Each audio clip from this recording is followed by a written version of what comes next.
오늘 우리 함께 나눌 말씀은 사무엘하 11장 말씀입니다. 우리 찾으셔서 자리에서 일어나서 함께 교독하도록 하겠습니다. 사무엘하 11장 1절로 25절의 좀 긴 말씀인데요. 함께 나누도록 하겠습니다. 11장, 사무엘 11장 1절부터 25절까지 한 절씩 교독하도록 하겠습니다.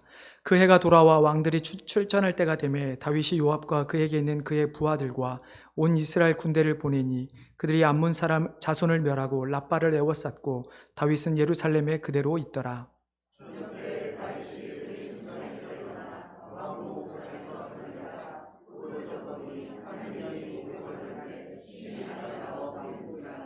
다윗이 사람을 보내 그 여인을 알아보게 하였더니 그가 아뢰고 그는 엘리암의 딸이요 햇사람 우리아의 아내 밧세바가 아니니까 하니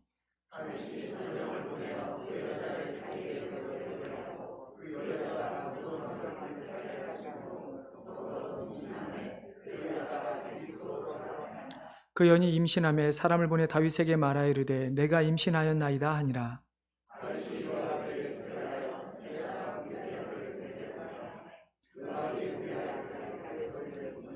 우리아가 다윗에게 이르매 다윗이 요압의 안부와 군사의 안부와 싸움이 어떠했는지를 묻고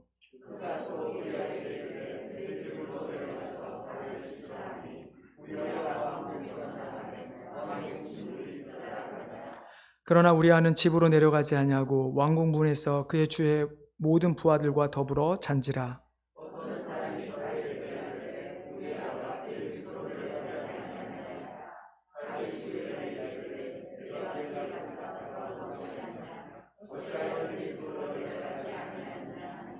우리아가 다윗에게 아뢰되 언약궤와 이스라엘과 유다가 야영 중에 있고 내 주 요압과 내 왕의 부하들이 바깥들에 진치고 있거늘 내가 어찌 내 집으로 가서 먹고 마시고 내 처와 같이 자리이까. 내가 이 일을 행하지 아니하기로 왕이 살아계심과 왕의 혼의 살아계심을 두고 맹세하나이다 하니라.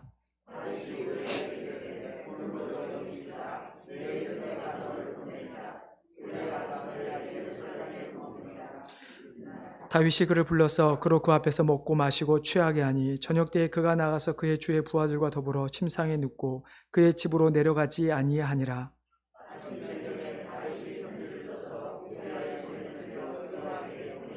그 편지에 써서 이르기를 너희가 우리아를 맹렬한 싸움에 앞세워두고 너희는 뒤로 물러가서 그와 맞아 죽게 하라 하였더라.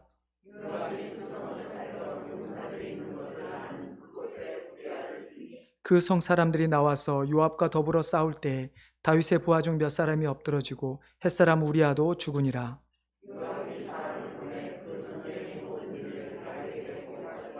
그 전령에게 명령하이르되 전쟁의 모든 일을 내가 왕께 보고하기를 마친 후에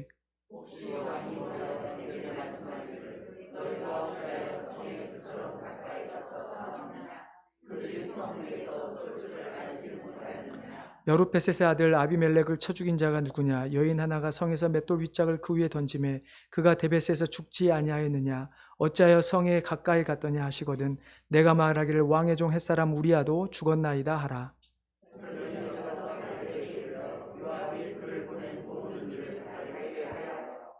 이르되 그 사람들이 우리보다 우세하여 우리를 향하여 들로 나오므로 우리가 그들을 쳐서 성문 어귀까지 미쳤더니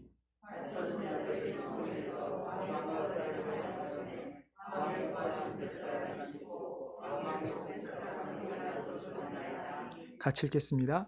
다윗이 전령에게 이르되 너는 요압에게 이같이 말하기를 이 일로 걱정하지 말라. 칼은 이 사람이나 저 사람이나 삼키느니라. 그 성을 향하여 더욱 힘써 싸워 함락시키라 하여 너는 그를 담대하게 하라 하니라. 아멘. 자리에 앉아주시기 바랍니다. 제가 한번 기도하겠습니다. 하나님, 이 시간 하나님 앞에 말씀을 듣고자 합니다. 하나님, 우리 모든 성도들의 심령을 어루만져 주시고 또 열어주셔서 하나님의 말씀을 그 마음에 잘 받아들일 수 있도록 도와주시옵소서. 하나님의 성령의 그 인도하심대로 깨닫게 하심대로 말씀을 깨닫기를 간절히 원하오며 이 모든 말씀 예수님의 이름으로 기도드리옵나이다.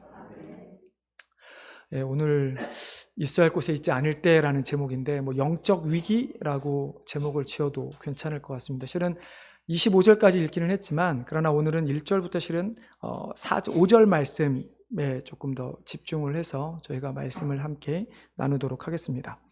오늘 본문은 다윗에 대한 이야기 중 하나이고 우리가 너무나 잘 알고 있는 본문입니다. 바로 다윗이 정말 그 밧세바와 간음을 저지른 사건이죠. 우리가 본문을 다루기 전에 일단 먼저 다윗이라고 하는 사람에 대해서 간단히 한번 생각을 해보겠습니다. 여러분, 다윗은 어떤 인물입니까?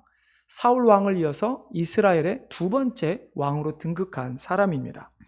그리고 다윗은 이스라엘 역사 가운데 이스라엘 백성들이 가장 자랑스러워하는 인물 중에 한 사람이 바로 다윗이죠. 뿐만 아니라 다윗은 마태복음 1장에 보면 예수님의 족보 가운데 등장을 하게 되는데요. 예수님의 아브라함부터 예수 그리스도까지의 그 예수님의 족보가 나오면서 마지막 1장 17절에 보면 아브라함부터 다윗부터 바벨론 포로부터 예수 그리스도라고 하는 14대씩 나누는 가운데 다윗이라고 하는 인물이 쓰임을 받게 되죠. 우리가 그 14라고 하는 수가 이제 성경에서는 완전수 중에 하나라고 이야기를 하죠. 그러나 우리가 성경에서 나오는 모든 숫자나 어떤 단어들이나 예언이나 이런 것들을 문자 그대로 해석을 하는 것은 그렇게 옳지는 않지만, 그러나 이 14라고 하는 숫자들은 학자들이 이야기할 때 보통 우리가 어떤 구원, 해방 이에 관련된 숫자라고 이야기를 합니다. 자, 그러면 마태복음 1장에 그 예수님의 족보에 나오는 그 중에 14대씩 나눴을 때 이것은 그냥 단순히 어떤 완전한 수, 14라는 숫자가 좋아서 사용한 것이라기보다는 하나님께서 마태를 통해 마태가 하나님의 구원의 역사를 더 잘 이스라엘 백성들에게, 유대인들에게 설명하기 위해서 14라는 숫자를 맞춘 것으로 보아야 합니다.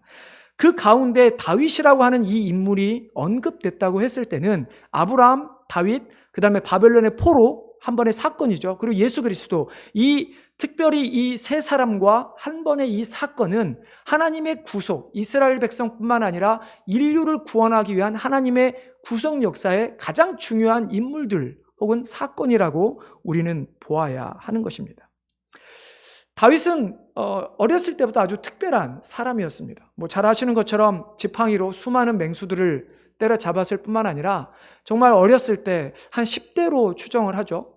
어렸을 때 물맷돌 하나로 자신보다 거의 2배 정도 되는 골리앗을 이긴 장본인이기도 합니다. 뿐만 아니라 수많은 전투에서 승리를 했고 자신을 죽이려 드는 사울 왕을 살려주기까지 됐던 정말 특별한 사람이었죠. 이런 다윗을 가장 잘 표현하는 성경 구절이 어디 나오느냐? 사도행전 13장에 나옵니다. 다윗을 표현하기를 이는 내 마음에 가장 합한 자, 즉 하나님의 마음에 가장 합한 자라고 이야기를 하죠. 이 한마디, 하나님의 마음에 합한 자라고 하는 이 한마디로 실은 다윗의 그의 인품과 그의 어떤 성격, 그리고 하나님을 향한 그의 마음, 모든 것이 다 포함되어 있다라고 볼 수 있죠. 그의 생애가 얼마나 정말 그의 생애를 보면 얼마나 순탄하지 않았지만, 그러나 그 가운데서 항상 하나님을 의지하고 하나님의 뜻을 따르려고 했던, 순종했던 그의 모습을 알 수 있는 대목입니다. 물론 이 다윗의 삶을 보면 그의 여정이 순탄하지만은 않은 것을 알 수 있습니다. 실은 사무엘에게서부터 기름받은 후에 그가 왕이 되기까지 대략 15년이라는 시간이 흐릅니다. 그 15년 동안 다윗은 어떻게 합니까? 사울 왕의 궁전에서 악사로 일하면서 사울 왕으로부터 수많은 시도를 당하게 됩니다. 그래서 광야를 엄청나게 도망다닙니다. 뿐만 아니라 다윗이 죽였던 골리앗이 속한 블레셋으로 목숨 위협해서 도망가기까지 합니다. 그래서 블레셋 왕 앞에 가서 어떻게 합니까? 그게 살기 위해서 미친 척까지 했던 사람이 다윗이었습니다.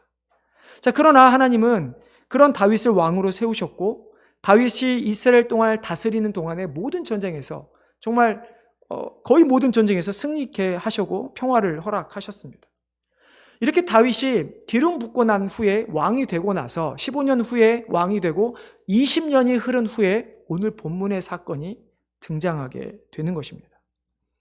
어떻게 보면 다윗의 이때 나이가 대략 50세 정도로 추정을 합니다. 그가 30세에 왕이 된 후에 20년 동안 나라를 다스리면서 모든 부귀영화를 누렸고 정말 인생의 황금의 절정기를 이루고 있는 시기, 그 시기에 다윗이 실족하는 장면이 오늘 본문에 등장하게 되는 것이죠.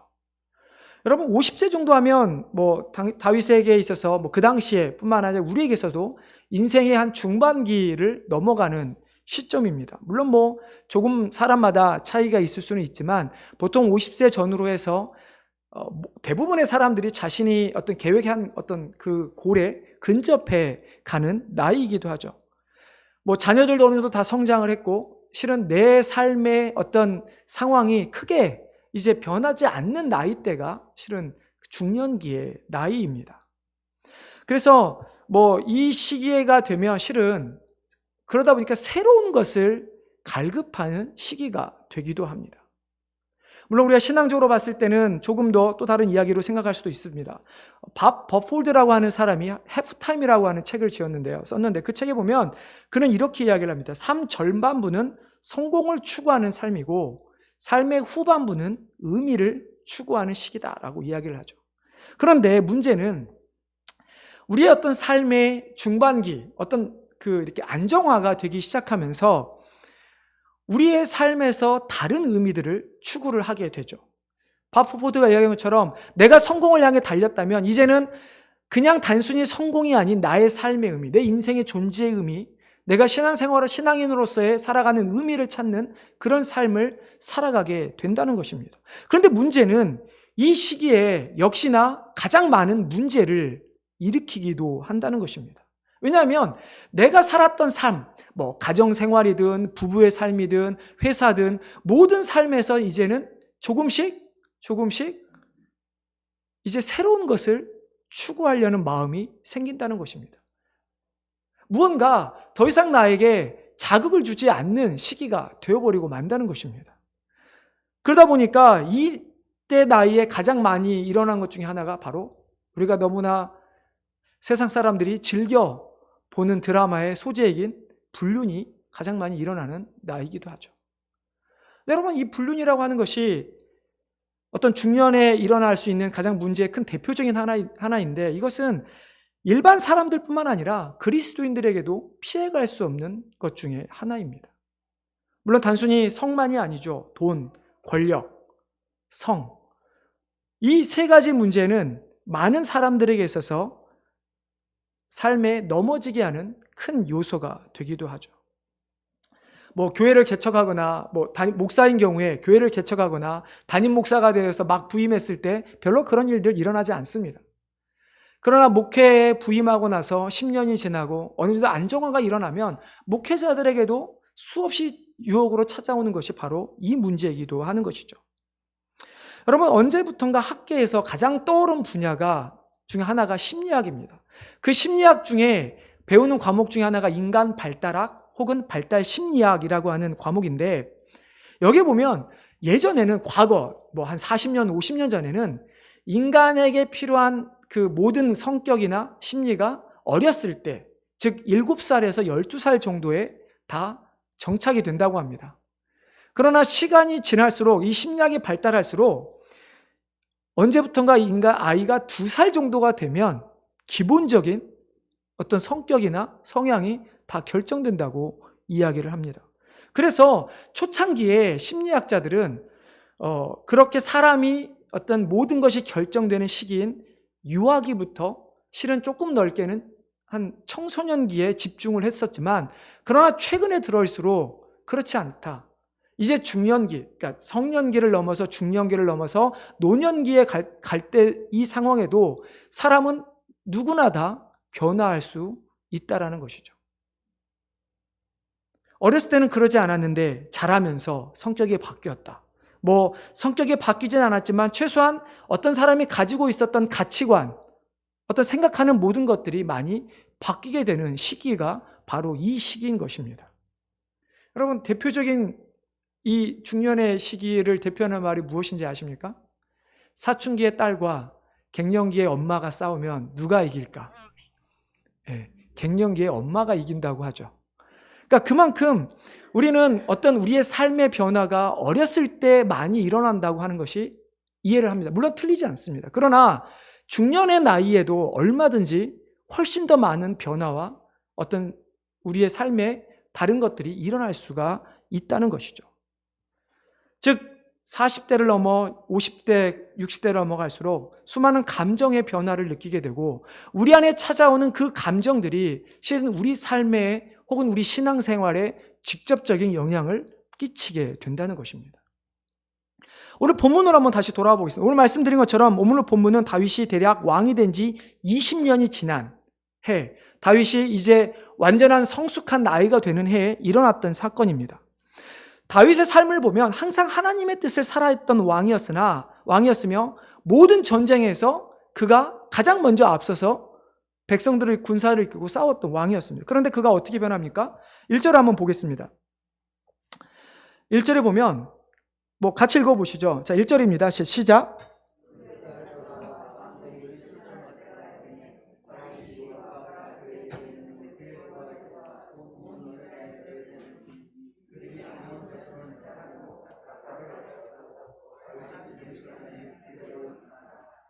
이 1절을 보면 마치 이스라엘 백성이 여전히 지금 전쟁 가운데 있는 것을 보게 됩니다. 이건 어떤 사건이 있냐면 다윗이 그 현재 현재 왕인 한운이라고 하는 왕의 전왕 나하스라고 하는 왕이 죽게 됩니다. 나름대로 그 왕과 친분이 있었던 다윗은 그 왕을 위해서 조문객을 보내게 되죠. 근데 한운이 뒷왕인 한운이 어떻게 합니까? 신하들이 다윗이 그냥 이 조문객을 보낼 이유가 없습니다. 분명히 이유가 있습니다. 우리 땅을 정탐해서 우리를 치려고 지금 이 사람들을 보냈습니다. 이렇게 말을 하자 이 한운이라는 왕이 그 조문객들을 잡아다가 그 당시에 치욕이라고 할 수 있는 수염을 반을 자르고 의복 중에 의복을 궁둥이까지 이렇게 반까지 잘라서 쫓아버립니다. 이 상황에서 다윗은 성경을 보면 이런 일을 행한 한운을 향해 특별한 화를 바라지 않습니다. 단순히 조문객들의 그 사절단에게 너희는 여리고라는 성에 가서 수염이 자랄 때까지 기다렸다가 다시 돌아와라. 너희의 수치가 어느 정도 없어지면 다시 돌아오라라고 이야기를 합니다. 근데 문제는 한운입니다. 문제는 이 한운이 다윗에게 자기가 밑보였다라고 그는 생각을 합니다. 그러면서 주변의 나라들과 동맹을 맺어 이스라엘과 전쟁을 하게 되죠. 그 전쟁에서 암몬이 한번 패하게 됩니다. 그리고 암몬과의 전쟁을 패한 후에 그 이후에 그 암몬을 도왔던 소바 왕과 그 다음에 나머지 왕과의 전쟁을 또 한 번 치르게 됩니다. 그리고 나서 오늘 해가 바뀌어서 즉 겨울에 전쟁할 수 없는 당시의 상황에 따라서 이제 겨울이 지나고 지금 암몬과의 2차 전쟁을 하게 되는 것이죠. 근데 희한한 것은 10장을 봐도 그렇고 11장을 봐도 그렇고 다윗이 암몬과의 전투에서는 직접 나가지를 않습니다. 분명히 다윗은 누구보다도 앞에 나가야 되는데 그는 나가지 않죠. 하나님께서 이스라엘 백성에게 왕을 주시면서 왕으로서 해야 할 일을 그는 하지 않게 되는 것입니다. 결국 다윗은 자기가 있어야 될 자리에 있지 않았을 때 엄청난 일이 그에게 찾아오게 됩니다. 여러분은 어떻습니까? 여러분은 정말 우리는 있어야 할 곳에 있습니까? 여러분의 가정, 여러분이 하나님께 주신 가정, 직장, 교회, 아니 그런 어떤 정해진 틀을 떠나서 하나님의 백성이라고 하는 그 자리에 여러분 계속 그 자리에 있으십니까? 하나님께서 분명히 우리들에게 자녀를 맡기시고 가정을 맡기시고 일터를 맡기시고 교회를 맡기셨을 때는 우리가 그 자리에서 하나님의 뜻을 따라 묵묵히 그 자리에 있는 것이 바로 우리의 신앙인의 몫인 것입니다. 근데 우리는 혹시 다윗처럼 어느 정도 안정화가 되면서 이제 신앙도 어느 정도 정착이 되었다고 생각하면서 자기 만족에 빠지며 일탈을 생각하고 있지는 않으십니까? 보통의 사람들은 다른 사람의 눈이 무서워서 실은 쉽게 일탈을 행하지는 않습니다. 하지만 우리의 신앙은 어떻습니까? 신앙은 실은 다른 사람의 눈에 쉽게 드러나지 않습니다. 내가 정말 신앙을 잘못하고 있는가? 잘하고 있는가? 저 사람은 나를 어떻게 볼까? 별로 드러나지 않는다는 것입니다. 왜냐하면 신앙이라고 하는 것이 보통은 우리가 하는 신앙생활이 다른 사람에게 보여줄 수 있는 대부분의 모습은 교회에서 하는 모습입니다. 여러분이 각자의 처소에서 혹은 각자의 일터에서 일했을 때 우리 다른 교회, 우리 안에 성도들이 볼 수 있는 것이 아니라 우리 성도와는 다른 별개의 사람들이 여러분을 보게 되는 것이죠. 그렇기 때문에 우리끼리 서로 다른 사람의 신앙을 볼 수 있는 일이 별로 많지가 않습니다. 우리는 우리 스스로 신앙생활을 해갑니다. 하나님 앞에서 해갑니다. 근데 어느 순간에 자기 만족에 빠지면서 안정왔다 생각하면서 나는 이만하면 됐어 라고 하는 생각에 점점 더 신앙생활의 정체를 받게 되는 것이죠. 평신도일 때는 정말 열심히 했던 많은 성도들이 마치 직분을 받으면 안수집사를 받든 장로를 받든 권사를 받든 이상하게도 직분을 받으면 갑자기 신앙의 성장에서 멈추는 것을 보게 됩니다. 이것에는 목회자도 결코 벗어날 수가 없습니다. 정말 신학교를 가게 되면 그렇게 열심히 했던 그 삶의 모습이 목회를 딱 들어서는 순간 목회가 바쁘다는 생각에 개인의 신앙생활을 잘 못하는 경우들이 참 많습니다. 저도 돌아보면 그런 일들이 참 많아요. 매일 그걸 안 한다는 게 아니라 정말 매일매일 꾸준히 내가 하나님 앞에서 말씀을 전하기 위한 것이 아니라 나를 위한 영적 신앙생활을 계속 꾸준히 해가는데 바쁘다는 핑계로 점점 그 시간들이 줄어드는 것을 보게 되죠. 그래서 많은 목회자들이 책을 봐도 그렇고 계속해서 목회자들은 더 기도의 자리로 말씀의 자리로 나아가야 된다는 이야기를 하게 되는 것이죠.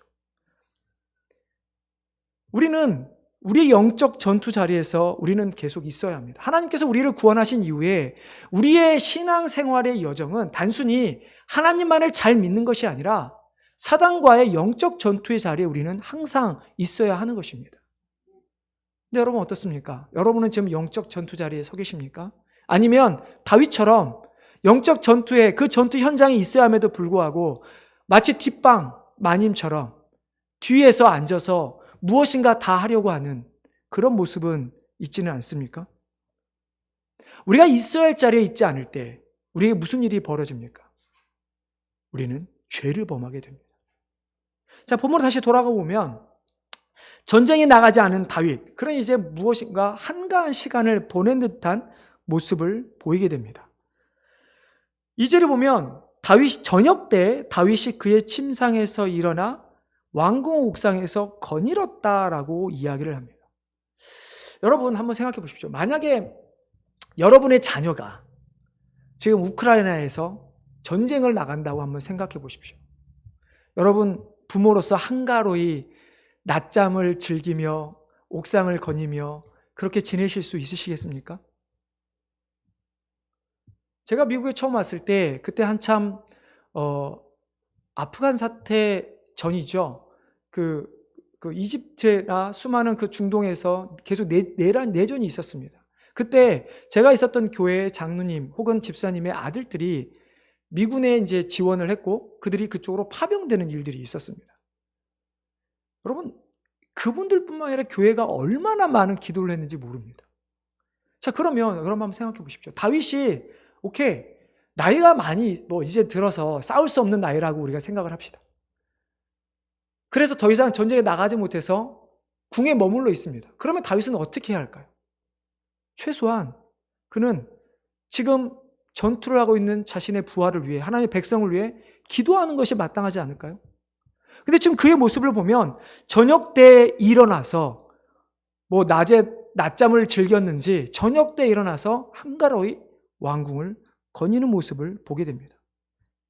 다윗은 이미 어느 순간부터 영적으로 느슨한 상태, 영적으로 민감하지 못한 상태에 다다르고 만 것입니다. 사단은 이 상태를 결코 놓치지 않죠. 사단은 우리가 정체에 있을 때, 우리 신앙이 퇴보할 때 결코 그 상황을 놓치지 않습니다. 영적으로 무강하겠던 다윗이 옥상을 거니는데 어떤 일이 벌어집니까? 저 멀리선가 여인이 목욕하는 장면을 보게 됩니다. 참 눈도 좋죠? 정말 저녁에 그것도 평소 같으면 아마 별로 보이지도 않을 것 같은데 여인을 보게 됩니다. 물론 어떤 사람들은 밧세바가 다윗을 유혹했다라고 이야기도 합니다. 근데 여러분 성경에 나오지 않는 것에 대해서 너무 과하게 해석하지 않았으면 좋겠습니다. 여러분, 정말 밧세바가 다윗을 유혹한다고 한번 생각해 보십시오. 다윗이 전쟁을 안 나가고 그곳에 왕궁에 있었을지, 혹은 언제 왕궁을 거닐지 밧세바가 혼자 어떻게 알까요? 여인의 몸으로 궁전에 들어갈 수도 없는데, 누군가와 공모하지 않는 이상 밧세바는 그것을 알 수가 없는 상황입니다.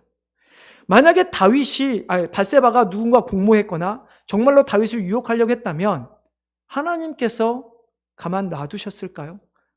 단순히 우리가 나중에 나오는 것처럼 밧세바와 다윗의 사이에 나온 첫 아들이 죽게 되죠. 그 정도로 끝났을까요? 아니요. 밧세바는 절대로 하나님의 그 구원의 역사의 계보 안에 들어갈 수 없었을 것입니다.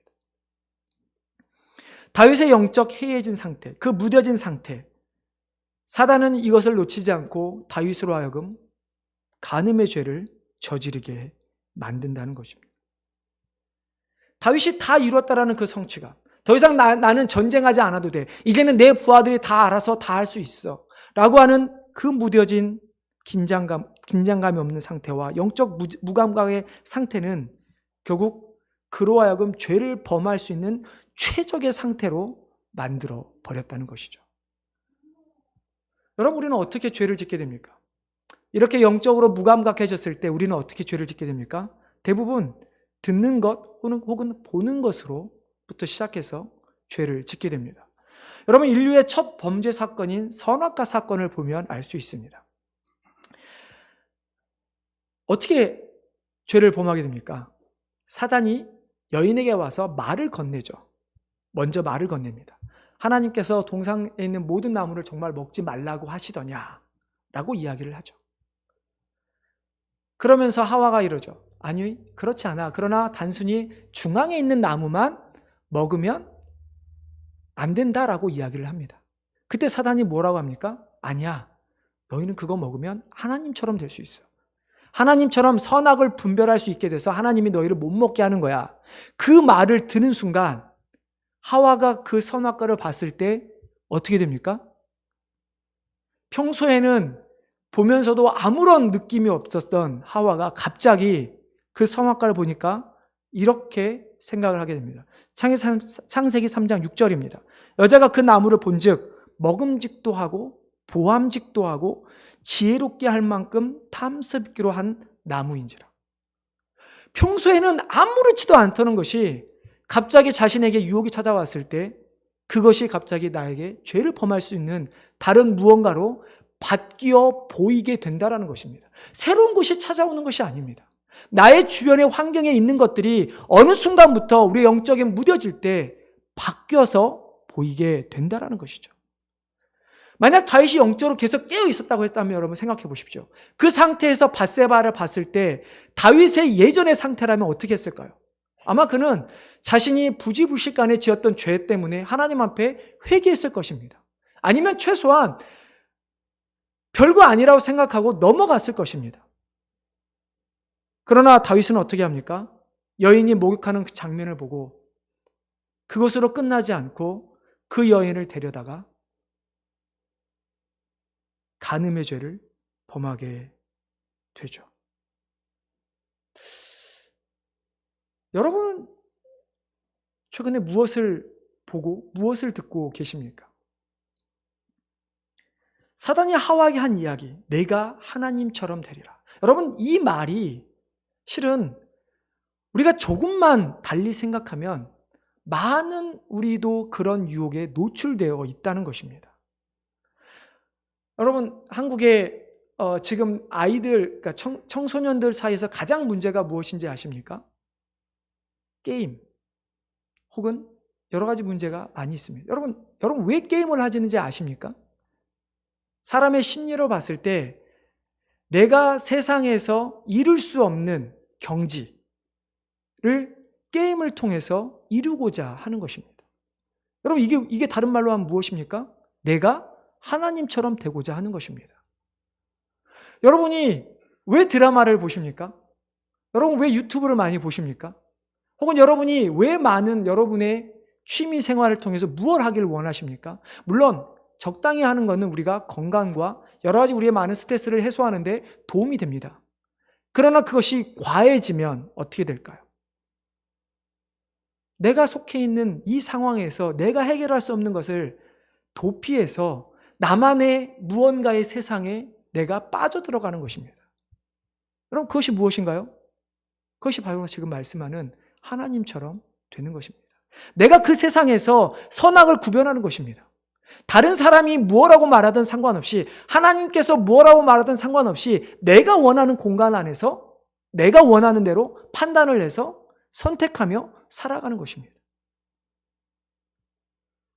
하나님께서 이스라엘 백성이 가나안 땅에 들어가기 전에 왕의 제도를 주셨는데요. 신명기 17장에 보면 나와 있습니다. 거기에 보면 제가 오늘 다 읽으려고 준비를 해왔지만 간단히 말씀을 드리면 이렇습니다. 왕이 되면 너를 위해서 너무 병마, 군사를 많이 두지 마라. 너를 위해서 금은 보화를 많이 쌓지 말라. 그리고 많은 아내를 두어서 마음이 미혹되지 않게 하라라고 이야기를 합니다. 그러면서 하나님의 말씀만을 온전히 읽고 따르라고 명령합니다. 이게 왕으로서 해야 될 일인 것입니다. 근데 다윗은 참 이 말씀을 잘 지켰던 왕이죠. 왜냐하면 승리를 하게 되면 어떤 경우에는 말의 힘줄을 끊어서 정말로 자신의 그 개인의 병력을 더 많이 이루지 않았습니다. 그리고 많은 탈취물이 있었을 때 하나님께 드림으로써 자신의 부를 축적하지 않았습니다. 근데 그가 벗어나지 못한 죄가 바로 이 이성에 대한 부분이었습니다.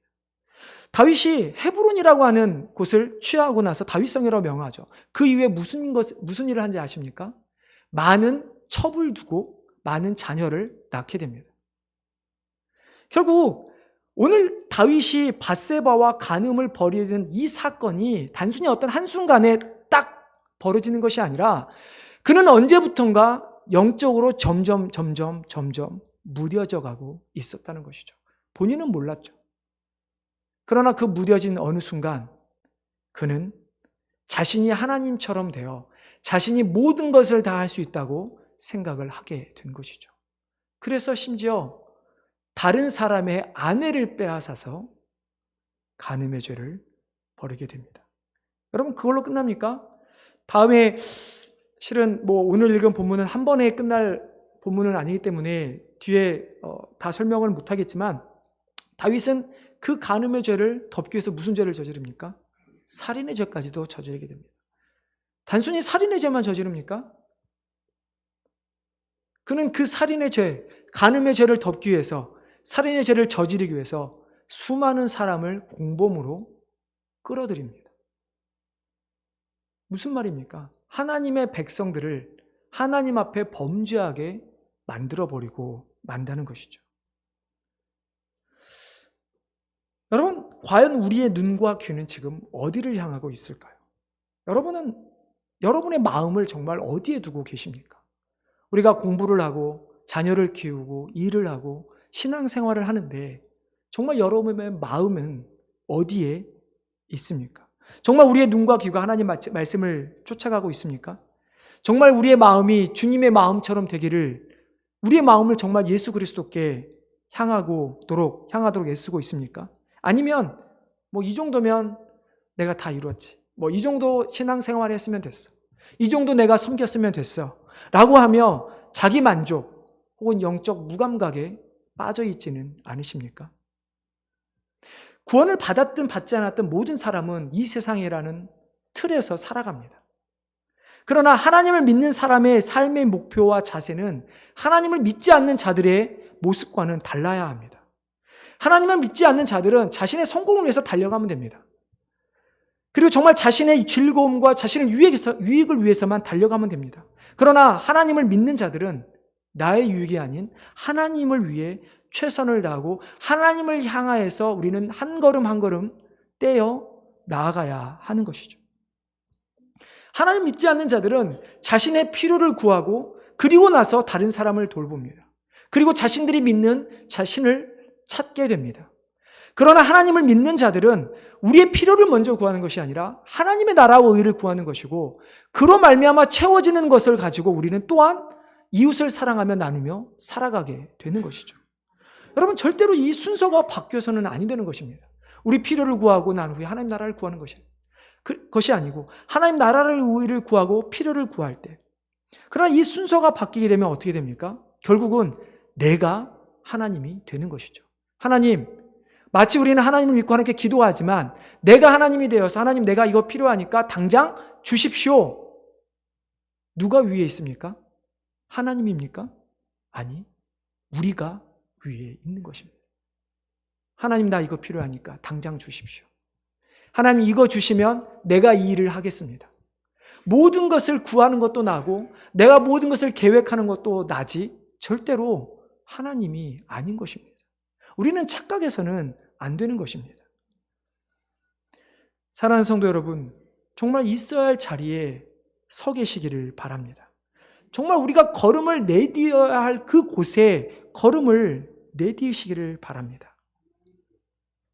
그렇지 않으면 우리에게는 영적 위기가 찾아올 수밖에 없는 것입니다. 주님께서 우리에게 보여주신 그 길, 자신을 내어주셔서 우리를 사랑하신 주님의 그 길, 또한 주님께서 명령하신 그 길, 하나님을 사랑하고 이웃을 사랑하라는 그 길을 우리는 걸어가야 하는 것입니다. 뿐만 아니라 우리가 복음을 위해, 하나님을 나라를 위해 그 자리가 우리가 있어야 할 곳을 깨닫고 우리는 그 자리를 향해 계속해서 나아가야 한다라는 것입니다. 여러분, 하나님께서는 우리에게 이미 그것을 할 수 있는 사랑과 능력과 은혜를 이미 허락하셨습니다. 절대로 죽음에서 벗어날 수 없는 우리를 예수 그리스도를 통해서 구원해 주셨습니다. 우리가 그 하나님의 사랑을 경험했다면 우리는 끊임없이 우리가 있어야 할 그곳을 향해 걸어가야만 하는 것이죠.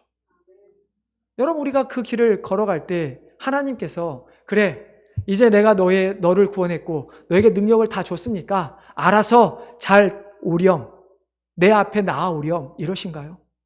아니죠. 하나님은 우리를 구원하셨을 뿐만 아니라 우리에게 능력을 주셨을 뿐만 아니라 그럼에도 불구하고 우리가 하나님 앞에 하는 그날까지 끊임없이 우리를 인도해 가신다는 것입니다. 여러분, 이것이 하나님의 사랑인 것이죠. 이 하나님의 사랑 때문에 우리가 이 하나님의 사랑을 경험하고 계속 경험하길 원하면, 그 하나님의 사랑을 추구하는 것이 멈춰지지만 않는다면 우리는 절대로 있어야 할 곳이 아닌 다른 곳에 서 있지 않게 될 것입니다. 항상 영적으로 깨어 있어서 정말 그 하나님의 그 크신 사랑을 깨달아서 그 사랑을 더 누리기 위해 한 걸음 한 걸음 하나님 앞에 나아가는 우리 귀한 성도님들, 교회가 되기를 주님의 이름으로 축원합니다. 기도하겠습니다. 하나님, 정말 이 시간 우리가 말씀을 통해 우리 자신들의 모습을 돌아봅니다. 하나님, 우리가 있어야 할 곳에 있지 않을 때 그것이 바로 우리가 하나님처럼 되는 것이고 그것이 사단이 원하는 것이고 그로 말미암아 결국 우리는 하나님 앞에 죄를 짓게 됨을 고백합니다. 하나님,